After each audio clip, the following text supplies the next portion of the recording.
Hello friends, welcome to this month's edition of PCS Tax Gurukul, a wonderful initiative by our Bombay Chartered Accountants Society to keep us all updated with the recent amendments, notifications that come in our tax law. I am CA Vibha Venkatesh, and in this month's edition I am going to take you through a very important amendment that came in White Finance Act 2020 with respect to charitable trust.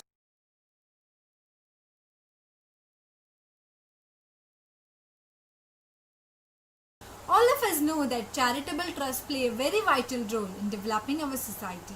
And the Income Tax Act has also acknowledged this fact, and it has developed a self-contained code with respect to taxation of these entities. It grants them with special exemptions under Section 11, 1023C, subject to the conditions prescribed therein. However, what has happened over the years is that the administrative mechanism of these entities are not as effective as the department would want them to be. It has led to grant of exemptions in cases which they were not eligible to get, or denial of exemptions in certain genuine cases. And also for the fact that department do not have a complete database of the entities registered under them. Therefore, with the advent of the technology, the department, White Finance Act 2020 has gotten a drastic change in the registration mechanism of these entities. Friends, while these provisions were introduced under the Finance Act 2020, they were effective from 1st June 2020. But all of us know that what struck us hard after Finance Act 2020 is the COVID-19 pandemic. The whole world essentially came to a standstill. The Income Tax Act in turn acknowledged the hardship of the taxpayers and deferred the applicability of these sections from 1st June 2020 to 1st April 2021. They passed in a special act for this, that is the Taxation and Other Laws, Relaxation and Amendments Act 2020 this September, to defer the applicability to 1st April 2021. Understand the amendments and the new registration mechanism for these entities.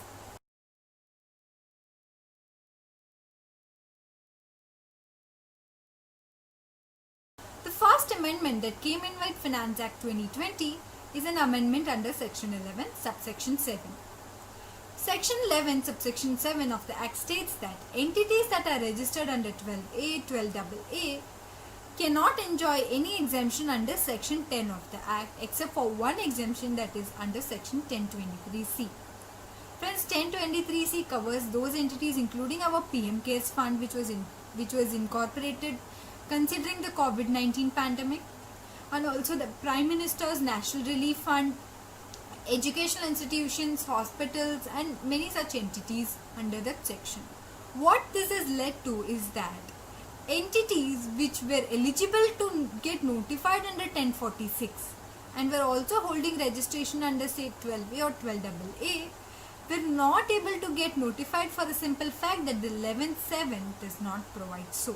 Friends, section 1046 covers entities including boards, trusts, local authorities that are set up under the central or provincial or state act by the central or the state government with the object of regulating and administering an activity for a public at large. So therefore those entities which are eligible to be notified under 1046 and which were holding registration under 12A were not able to get notified. Therefore, to plug this anomaly, what the Finance Act 2020 has done is that it has widened the scope of 11.7 to include the entities covered under Section 1046. So this was the first amendment. The next amendment is very important.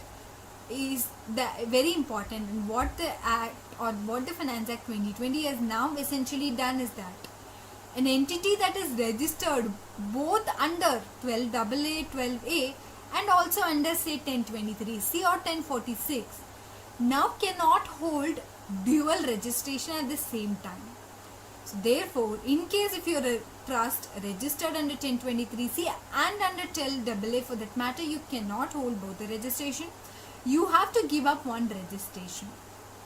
So Finance Act 2020 essentially has inserted two new provisos under Section 11 subsection 7 to state that first proviso to state, it has inserted the first proviso wherein it is stated that if you are an entity that is approved under 1023C or notified under 1046 for that matter, then from the date of your approval or the date of your notification, your registration under 12AA will become inoperative. 12A or 12AA for that matter will become inoperative. Friends, entities that were registered prior to 1st June 2020, that is 1st June 2020 is the date in which this proviso comes into effect. So if you are a trust registered on this date, from that date your registration under 12A or that for that matter 12AA is already made inoperative by virtue of insertion of first proviso to section 11 subsection 7. However, these entities are given a one-time opportunity or a lifetime opportunity in case you want to come under the provisions of 12AB, which is a newly inserted proviso by Finance Act 2020, which I'll take you through in the coming slide. In case you want to get covered or you want to make your registration operative, then you have a lifetime opportunity. You make an application, and if you make an application, then you have to forego your registration under 1023C or 1046 for that matter. So these are the two new provisos that were inserted under section 11 subsection 7.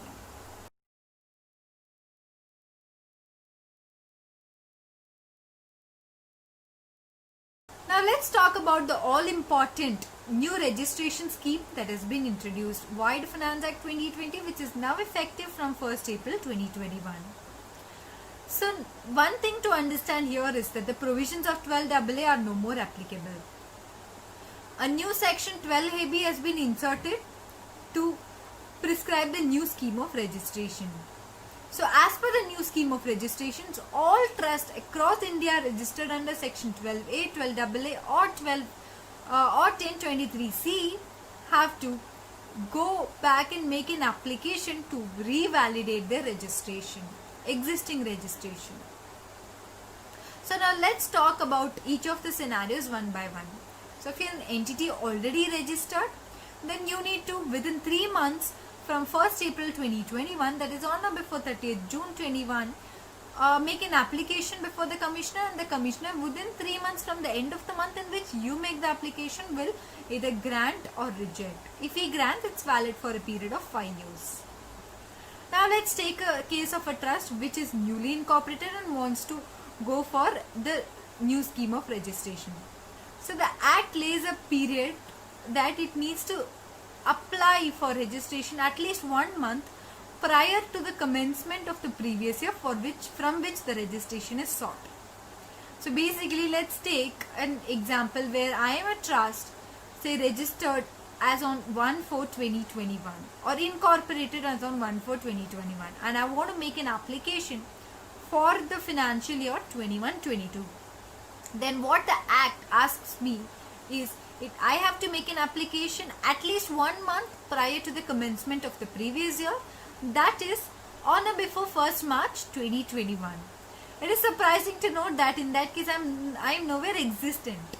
So basically all those newly incorporated trusts cannot enjoy exemption in the year of their incorporation. This is something surprising and feels more like a lacuna in the law, which we hope department plugs in the coming Finance Act or come up with a clarity.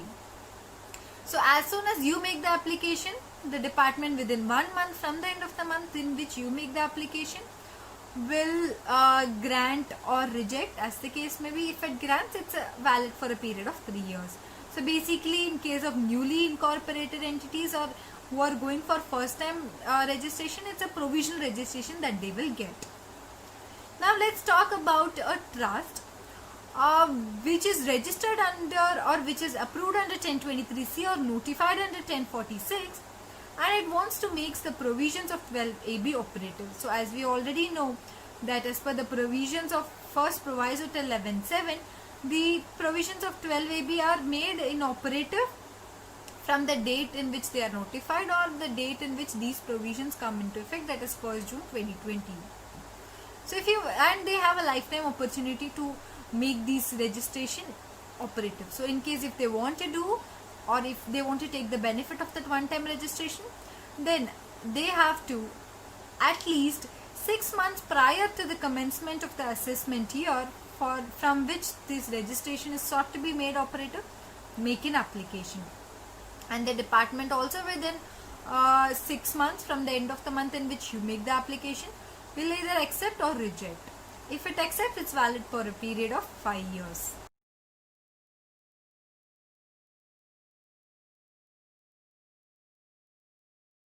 Now let's take a scenario of a trust which is already registered under the provisions of 12AB. So basically I was a trust which was erstwhile registered under 12A, 12AA or 1023C. I moved into the new regime of 12AB.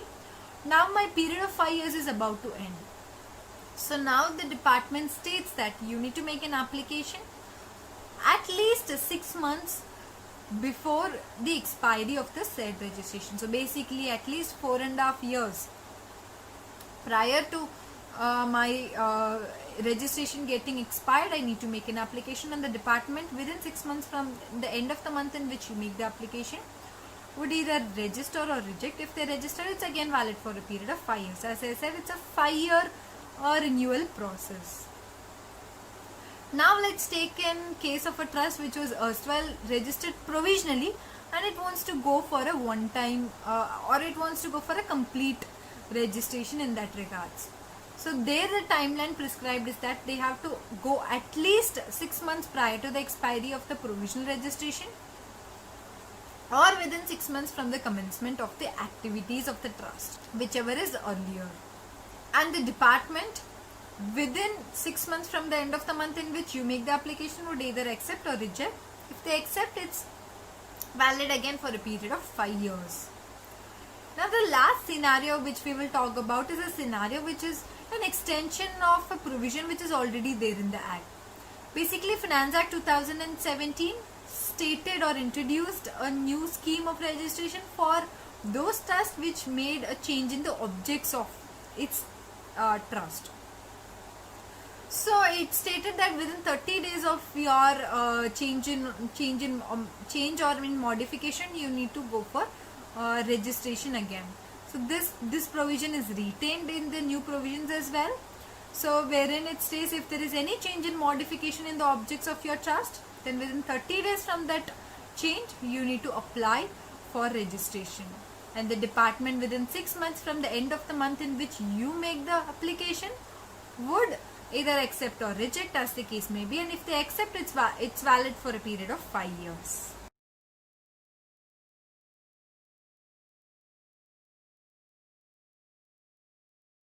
So after you make an application before the principal commissioner or the commissioner, he may call for such documents, make such inquiries in order to ensure about the genuineness of the activities of the trust and compliance with respect to other laws for the purpose of achieving its objective. Once he is satisfied, then he might grant you the registration. If he is not satisfied, then he might even reject or cancel your registration. One thing important here to notice is that in case you have made an application under section 12AA and that application has not, and no order under that section has been passed up till 1st April 2021, then it will be deemed that you have made an application under the new scheme of regime. So basically you will then be granted with the provisional registration which will be valid for a period of 3 years. Now let's understand the scenarios in which the commissioner can cancel your registration. The first scenario being if the commissioner is satisfied that the activities of the trust are not genuine or the activities are not carried on in accordance with the objects of the trust, then in that case, after giving you an opportunity of being heard, he might cancel your registration. The second scenario being if it is noticed that the activities of the trust are carried on in a manner that the provisions of section 11 and 12 do not apply due to the operations of 13(1). So basically what they are trying to say here is that if your trust say is formed for a particular group of community or not public at large, then in that case as well the commissioner can cancel your registration. Or if it is noticed that you have made a non-compliance under any other law and the order under any other law has achieved financiality stating holding that you have made a non-compliance, then in that case as well he can cancel your registration. However, before doing so, he will accord you an opportunity of being heard.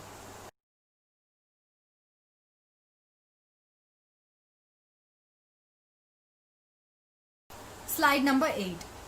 Now, similar to what we saw under section 12A or 12AA, wherein they needed to converge into the new scheme under section 12AB, these registration process equally hold good for an entity that is already approved under section 80G subsection 5 clause C. So basically, entities registered under this section have to revalidate their approval after every 5 years, and in case if you are a new entity, then you have to you will be given a provisional approval which will be valid for a period of 3 years. Now let's talk through the different scenarios. Say if you are an entity already approved under 80G and you want to revalidate or renew your approval, then you need to within 3 months from 1st April 2021 make an application, and the department within 3 months from the end of the month in which you make the application would validate your approval or reject as the case may be. If they approve, then it's valid for a period of 5 years. Now let's talk about a trust which wants a new approval under 80G. Then it needs to make an application at least 1 month prior to the commencement of the previous year from which the registration is, or from which the approval rather is sought. So in that case, the department again within 1 month from the end of the month in which the application is received would grant or reject. If it grants, it's valid for a period of 3 years because it's a provisional registration. Now let's talk about a trust which is already renewed its approval and the period of 5 years is about to end. Then it needs to make an application at least 6 months before the expiry of such period. So basically after 4.5 years it needs to make an application, and the department within 6 months from the end of the month in which application is received would either approve or reject as the case may be. If it approves, it's valid for a period of 5 years. Now let's take a case of a trust which was provisionally approved and it wants to seek a complete approval. Then it needs to at least 6 months prior to the expiry of the provisional approval or within 6 months from the commencement of its activity, whichever is earlier, make an application, and the department within 6 months from the end of the month in which application is made will grant you the approval or reject as the case may be. If it grants, it's again valid for a period of 5 years. Now all those entities which are notified under section 35 also have to notify the prescribed authorities within 3 months from 1st April 2021.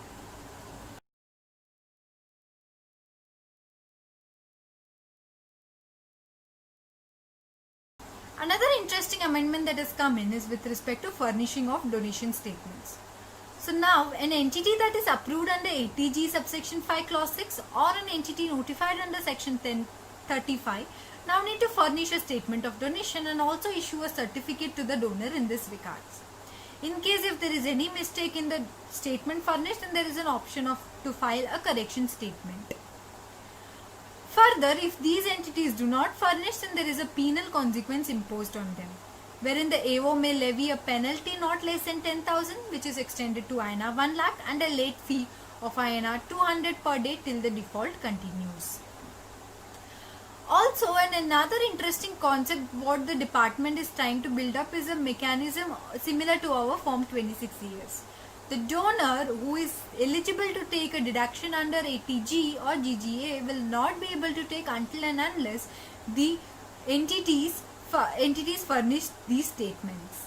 So this will ensure all the false claims or bogus claims under 80G getting completely removed.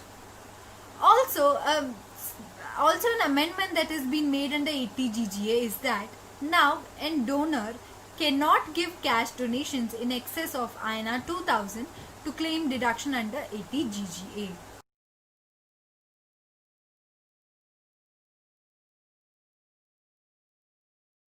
Now let's look into the due dates of filing audit reports and income tax returns for a charitable trust. So the due date for filing Form 10B or 10BB, in case your income exceeds a maximum amount not chargeable to tax without giving effect of 1112 or 1023C, then in normal scenario your due date is 30th September of the assessment year. However, with the COVID-19 pandemic, it is now currently extended to 31st December 2020.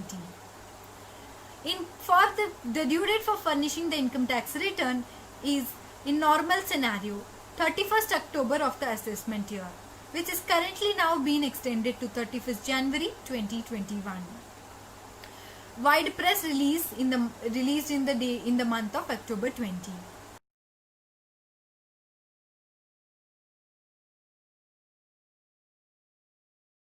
Now let's look into the few minor amendments that has come in the income tax return for the assessment year 2021. These amendments have been highlighted in the red blocks in the ensuing slide.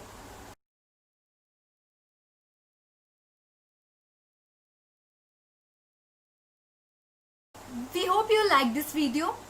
Thank you so much for your time. Take care.